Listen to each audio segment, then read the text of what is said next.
যারা এদেশের সুন্দর পরিবেশকে ধ্বংস করার অলরেডি পায়তারা করছে। আমরা বিভিন্ন জায়গায় দেখেছি হাজার হাজার কোটি টাকার ঋণ খেলাপির নমিনেশন বৈধ হয়, ফ্যাসিস্ট আমলের কেসের বিনিময়ে নমিনেশন অবৈধ বলে ঘোষণা হচ্ছে। সুতরাং এই ফ্যাসিস্ট আমলের যে একটা কারখানায় যে তৈরি করা, যে ফ্যাসিস্ট যারা তৈরি করে সরকারের মধ্যে থেকে, তারা নতুন করে আবার উজ্জীবনা নিয়ে সামনে কাজ করার স্বপ্ন দেখছে। আমরা অবজার্ভ করছি ইয়ং জেনারেশন, তাদেরকে ক্ষমা করে তাদেরকে ভালো হওয়ার জন্য জাতি সময় দিয়েছে।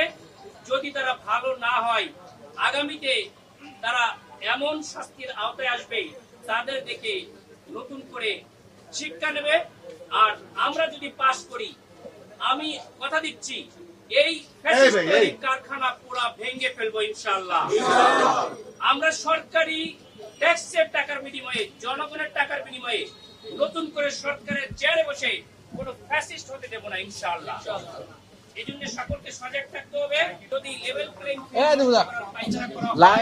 আমরা আশা করব আপনারা সাংবাদিকরা পজিটিভ নিউজ করবেন সবসময়।